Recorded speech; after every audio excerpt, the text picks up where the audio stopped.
My name is Albert Harrison, a 29-year-old office worker. If there's anything that sets me apart from others, it's that I'm a wheelchair user.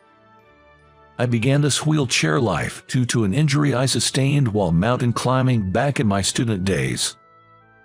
Many people tell me that there is no way I want to climb the mountain again after the injury, but I still do. Currently, I'm totally into free climbing. I work in a factory of a major metal processing company. I have no complaints about my working conditions, and I have a good relationship with everyone. I often think how blessed I am to be surrounded by such people. I thought I would always be in this factory, but a sudden transfer order came to me in spring. I was ordered to work at the head office. This surprised everyone in the factory, including the factory manager. It seems that the upper management wants to highlight the company's image of actively hiring people with disabilities. Though it's quite annoying to be shuffled around for such a reason, I'm an office worker. It's hard to go against the directives from above. So I left the factory I was familiar with and transferred to the head office where I didn't know anyone. I was transferred to the General Affairs Department of the head office. As I thought, it was a position allocated for disabled hiring. You could tell from the arrangement of the desks on my floor that they made various adjustments to accommodate me. The CEO directly told me, "We'll improve anything that makes you uncomfortable," and I became determined to contribute for the wheelchair users who will be employed in the future. "Nice to meet you, I'm Cindy Miller. I'll be your mentor until you get used to the head office," said a cute woman who looked like a small animal, extending her right hand. "I can do most things on my own, but when I need help, I hope you can assist me." When I said this, she replied, "Yes," with an energetic response. I felt slightly less tense, thinking that I might get along well with her. "Oh, you must be Albert. It's a real hassle that we've been handed to take care of you. It's quite troublesome for us too," said Ethan, the section manager, with a voice that suggested he attended many drinking parties. He seemed to be in his late 40s, with a prominent beer belly and peau skin. My first impression was that he seemed unhealthy. I was so taken aback by his appearance that I didn't even realize the extremely rude comment he had made. "I'm Albert, nice to meet you." Perhaps my response, which seemed to ignore Ethan's sarcastic comment, might have made things worse. He probably saw me as someone who's difficult to handle since I didn't react to his sarcastic comment. Ethan returned to his desk with a sour expression. "Don't mind him, he always talks like that," Cindy said, frowning. It seemed that Ethan was not well liked by his subordinates. And so, my assignment at the head office began. I don't consider this a big disruption, just a minor bump in the road. The work was similar to the administrative tasks I had at the factory, and the manuals were well organized, so there were no issues. The only minor issue was Cindy. I think she probably didn't have much experience dealing with wheelchair users before.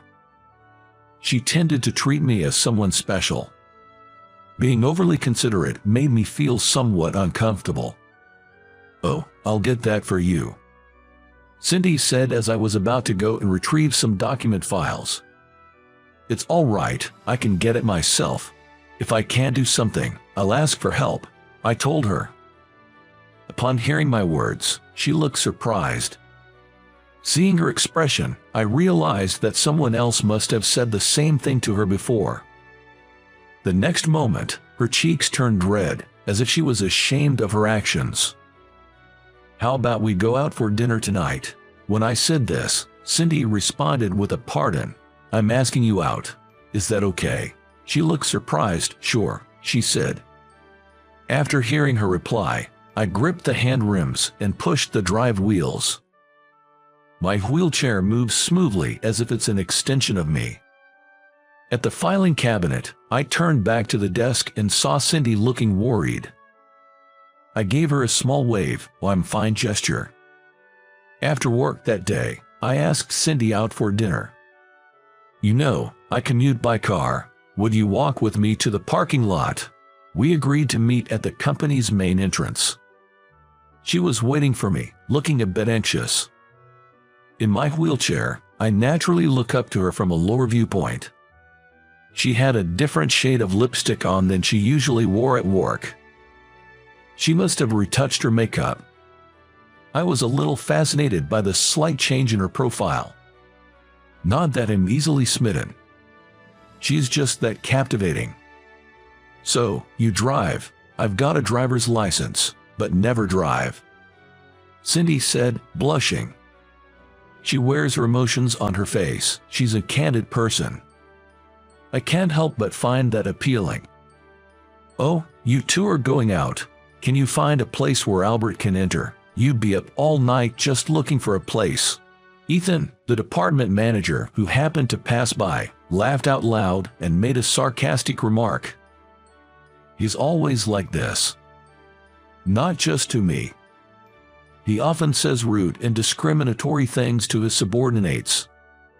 He passes his own failures onto his subordinates and acts innocent.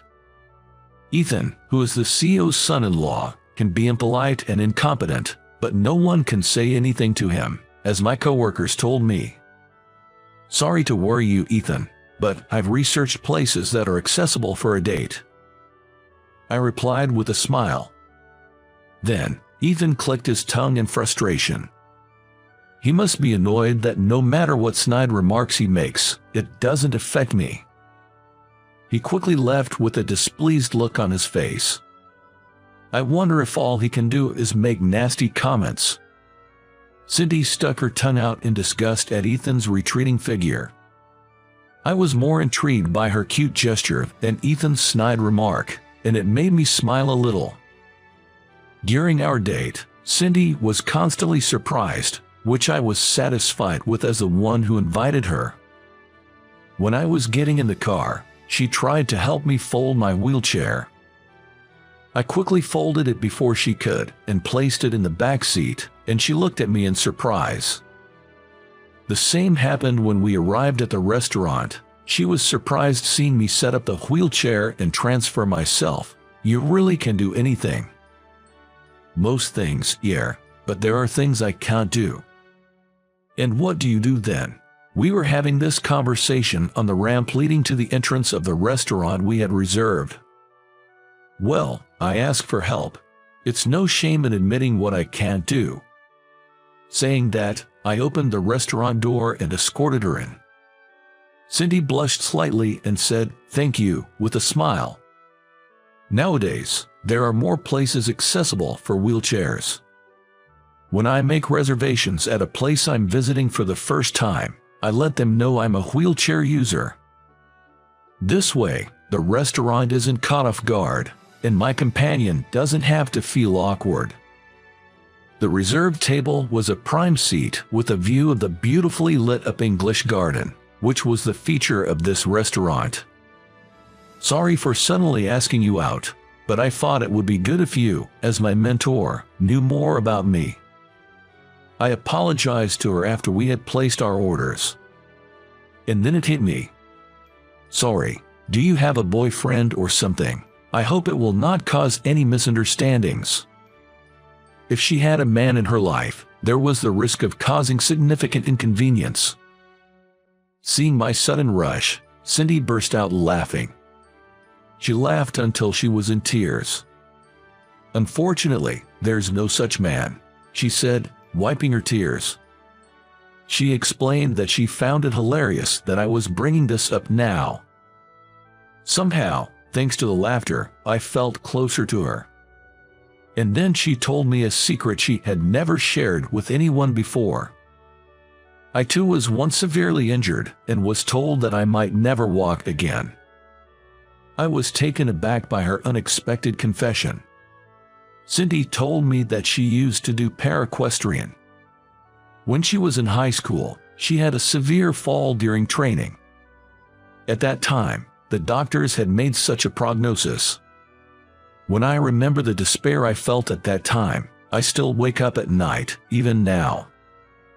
that was something I had also experienced. What had been normal for me until then was no longer normal. I was overwhelmed with anxiety about how my life would change from then on. There were times when I stared at my own immobile legs and shed tears. No one's words of encouragement resonated with me. I had a time like that as well. Fortunately, Cindy said she was able to walk again after undergoing repeated rehabilitation and surgeries. Now, there are times when she feels like the accident was all a dream. She probably cared about me more than necessary because she saw in me the future she had once despaired about. I realized again that she was a truly kind and honest person. I know that I'm completely different from you, Albert, but I couldn't help but see myself in you.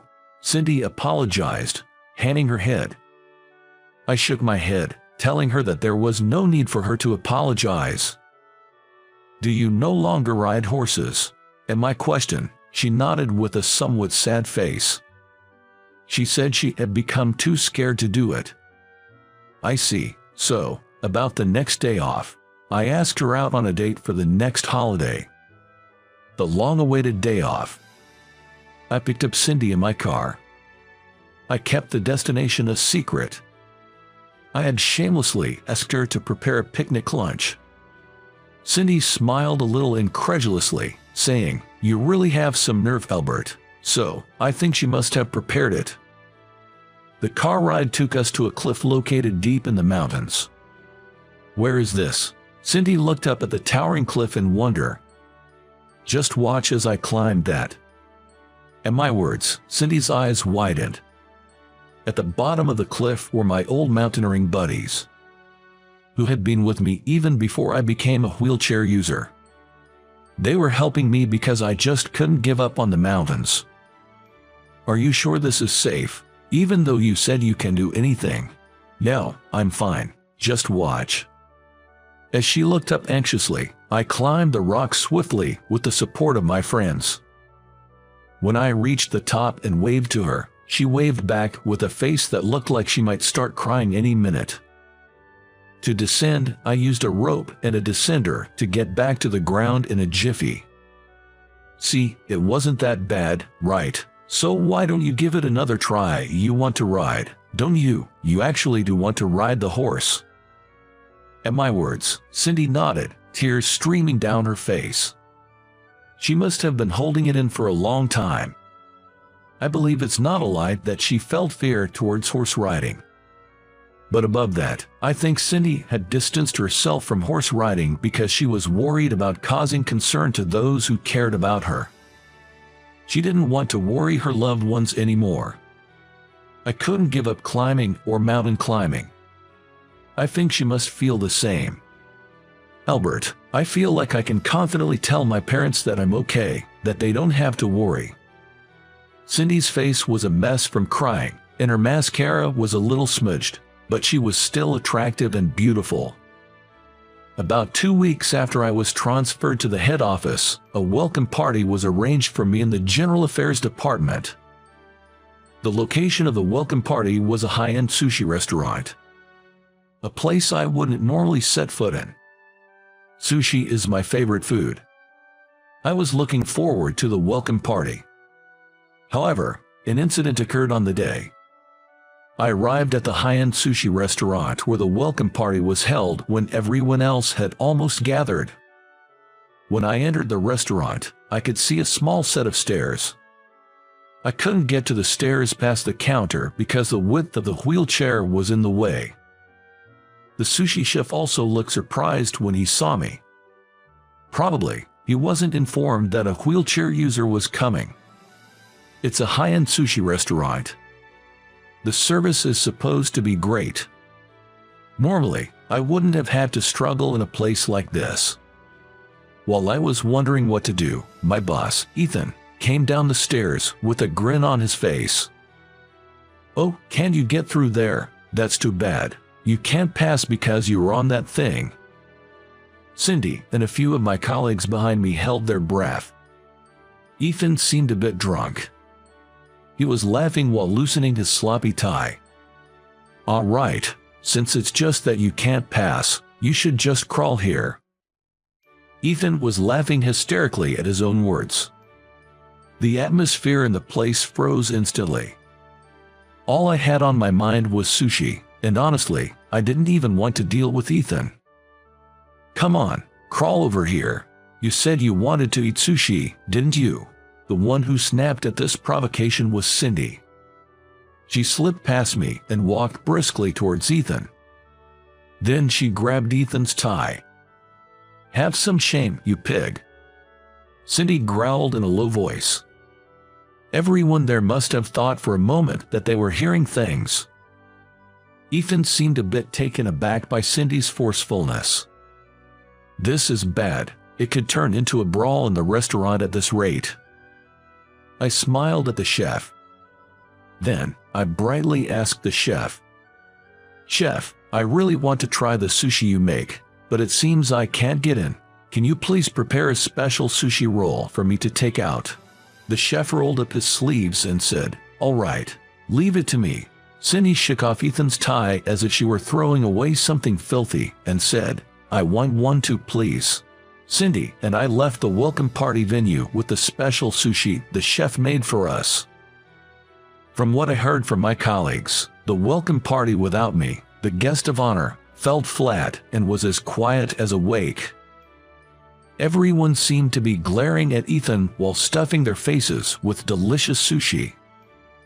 I felt a bit apologetic, but everyone said they enjoyed the sushi with a smile, so that put my mind at ease just a little. Cindy and I left the sushi restaurant and ate our sushi in a nearby park. Cindy, angry as she was, popped a piece of sushi into her mouth with a swift, impulsive gesture. You know, it might taste better if you take your time.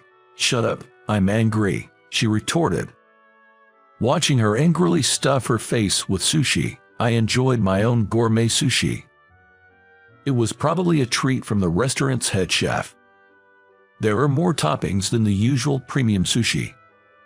The next day, when I arrived at the office, it seemed that the events of the previous night had caused quite a stir. Apparently, my coworkers were livid at manager Ethan's behavior and were planning to lodge a complaint with HR and the higher-ups. In surprise, one of my colleagues explained, "You were just the last straw." Many had been unhappy with manager Ethan's attitude for some time, but his position as the boss's son-in-law had forced them to put up with it. However, after seeing his treatment of me the previous night, everyone had decided they could no longer tolerate it as human beings. For my part, I had had my sushi and felt like maybe it was time to let it go, but Cindy said, "It's for the person who gets hired next, too," which made me feel a bit ashamed of my irresponsibility. I'd been somewhat self-centered, thinking as long as I was happy, everything was okay. I hadn't really thought about the people who would come after me. HR started conducting interviews, and soon it was my turn. The meeting room prepared for the investigation also had the CEO present. This was clearly seen as a serious issue. "I'm sorry for the actions of my son-in-law. It's due to my lack of oversight. Please forgive us." The CEO started by apologizing, which made me feel somewhat overwhelmed. Cindy, who was interviewed before me, apparently explained everything about the incident the previous night in detail, and also talked about all that had led up to it. In addition to that, it seems they managed to gather information about manager Ethan's misconduct from other colleagues as well. "Albert, we're thinking of demoting Ethan and asking him to leave the headquarters. Will that lighten your mood a bit?" the CEO asked. I took a moment to think about it. It didn't seem like that would really solve anything. When the CEO asked me again, "What do you think of manager Ethan?" I decided to be honest about my feelings. I feel sorry for him. He probably just lacks imagination. I can't say much since we just met, but I don't dislike manager Ethan. The CEO was taken aback by my response. But before that, I shared all the harassing behavior from Manager Ethan that I had heard from my colleagues with the CEO and the HR manager. Still, everyone deserves a chance to start over. That includes Manager Ethan, I added. I assured the CEO that I believed Ethan would change his attitude after this whole mess. Though I am single, Ethan has a wife and children. He has a lot to protect. Please give him a chance. With that, I bowed to the CEO. I'm touched by your generosity. Thank you for forgiving my son-in-law, for protecting my daughter's family. As a father-in-law, I am grateful, the CEO said. His words deeply moved me. A man who can genuinely apologize for others. If this man is at the top of the company, it's in good hands. This is a great company, I thought again. I heard you forgave Manager Ethan, Cindy said at the rooftop break area. I was never really mad in the first place. Doesn't forgiving him sound a bit arrogant? Since we ate sushi together in the park, Cindy's demeanor had become much more relaxed. You know I'm thick-skinned, right? That's my charm. It's all water under the bridge now, I said with a cheer, meeting Cindy's sidelong glance. She was angry on my behalf. Seriously, so thick-skinned it's shocking. You're a big-hearted man, and that makes you a great person. She joked around to match my mood, no longer angry, and gave me a smile. Why don't we go horse riding next time? I want you to see me in all my glory. Of course, I'll accompany you. At my response, Cindy chuckled, no need for formality. Seeing her smile made me genuinely feel that the transfer to the headquarters wasn't so bad. Later, when my boss Ethan insisted on apologizing by bowing deeply, I was completely taken aback. He tried to hug me while sniffling, so I ran away as fast as I could. My colleagues couldn't stop laughing at the spectacle. It felt like a sudden gust of fresh air had swept through the office. Cindy was laughing so hard, she was tearing up. Hey, stop laughing and help me out. That's not something I'd expect from the self-sufficient Albert. Her response left me at a loss.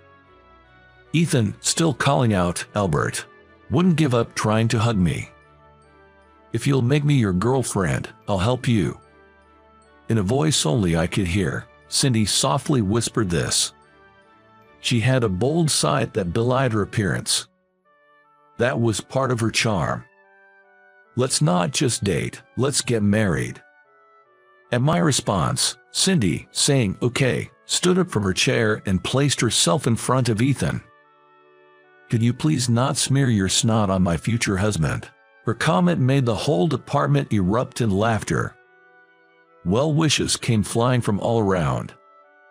Our future couldn't be brighter. Is it too soon to be looking forward to our wedding?